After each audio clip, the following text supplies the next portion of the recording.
Bom, se eu queria um diferencial de youtubers e coisas do tipo, eu acredito que não são todos que têm caixas e amontoado de bagunça no fundo, mas é porque estou em processo de mudança. E hoje eu vou falar de um tempo em que a gente entrava na internet. Você consegue associar esse verbo entrar à internet? Tipo o quê? Tipo assim, você tinha um computador em casa, aí você ligava ele, acessava a internet, fazia o que você tinha que fazer ali. Serviço de idiota, jogo do bingo, essas coisas. Depois você, rachava fora. Depois você saía ali, ficava ali, vivendo a vida normal. Tá, mas por que você trouxe esse assunto, velho? Do nada. Você não tava falando que você ia sair do país? É porque, assim, eu não quero que esse canal vire monotemático, sabe? Só sobre viagem, só sobre a mudança que eu vou fazer. Eu quero que seja sobre coisas que passam na minha cabeça e coisas da vida. E às vezes, do nada, eu posso estar vivendo um troço grandão e aí me vem um pensamentozinho que eu falo, não, tem que falar sobre isso. Recado dado? Recado dado. Esses dias eu tava na praça fazendo meus exercícios e eu conheci uma senhora, Dona Lurdinha, de 70 anos. A gente começou a falar sobre os tempos antigos e ela começou a contar sobre quando a cidade onde eu moro hoje, em qual ela nasceu e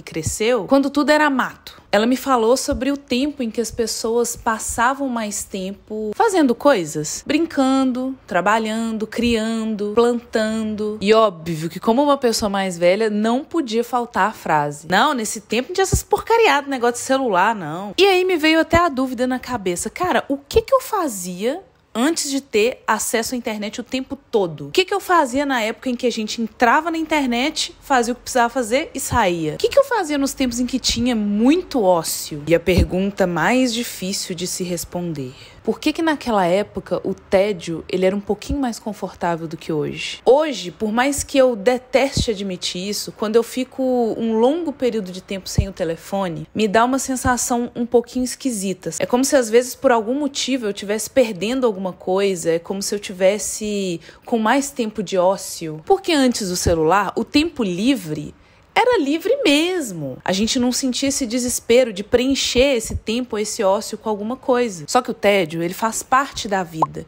E ele é, inclusive, muito bom para o nosso cérebro. É no tédio que vão surgir os devaneios, as ideias criativas, aquelas ideias randômicas que vem do nada. É no tédio que acontece o descanso mental. E também uma coisa bem bacana chamada autoconhecimento.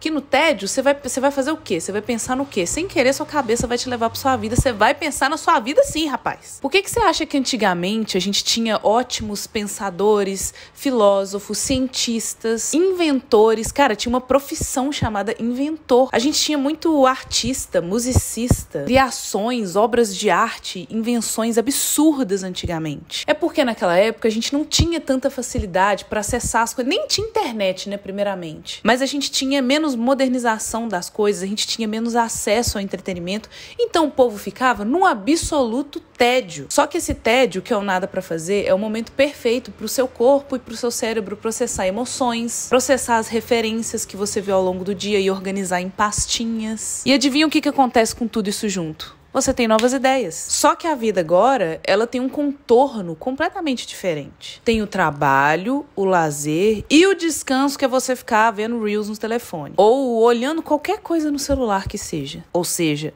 a internet. Fica tudo meio que misturado. O corpo, o cérebro não entendem mais se você tá no momento de tédio, de não fazer nada, porque de certa forma você tá descansando quando você tá parado no telefone, mas ao mesmo tempo você tá sendo bombardeado de informação, processamento e estímulo. Então eu acho que nessa o cérebro deve ficar assim, não, pera aí, meu amigo. E o que eu acho que isso deve provocar no corpo? Eu acho que provoca uma ansiedade crônica. Porque se você está sendo bombardeado e não tem tempo para processar, o cérebro vai ficar sobrecarregado. Fonte, coisas que eu vejo na internet. Gente, pelo amor de Deus, eu não sou cientista, não sou nada. Não vem falar assim depois, a Karina falou. E eu acho que essa ansiedade crônica, ela gera essa sensação de eu deveria estar fazendo alguma coisa. Ou eu tô perdendo alguma coisa. Isso aí é a sensação de FOMO, que eu explico nesse vídeo aqui em cima. Ou aqui, não sei. Isso é tão louco, a gente tem acesso a tudo, a todo mundo, a todo momento que a gente quiser. E eu fico pensando, quando a gente não tinha celular, como que resolvia os trem que era urgente? E quando só existia telefone fixo, velho? Dá pra imaginar que teve um tempo em que pra você entrar em contato com o seu amigo ou qualquer outra pessoa,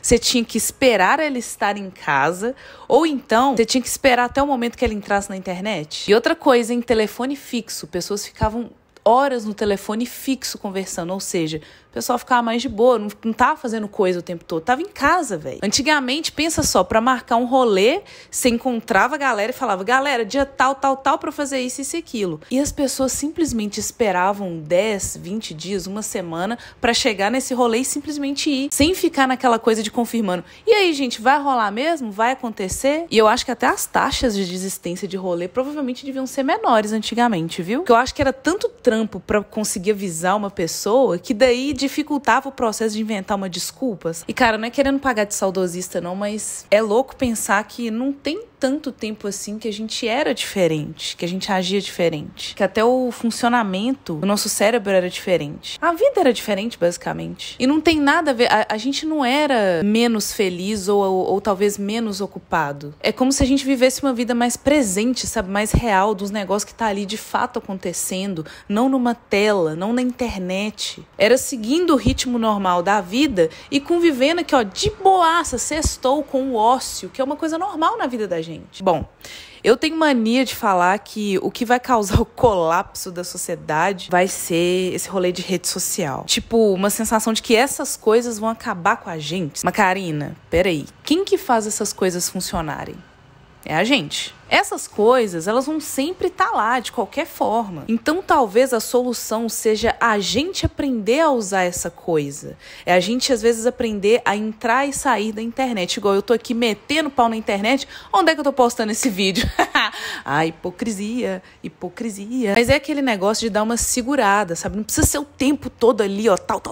E fazer isso é bom até pra gente acostumar e lidar bem com a sensação de só estar com a cabeça deitada na cama, olhando para o teto, sem fazer nada. De quando as pessoas perguntarem, o que você está fazendo? Nada, eu não estou fazendo nada. E de fato você está fazendo o quê? Nada. Você não está no celular, você está fazendo nada. É lembrar que existir e viver também é uma coisa offline. Mas agora chega, né? Vou desconectar um tiquinho ali. Não, deu. A cota de hoje deu. O vídeo está postado. Falou, valeu!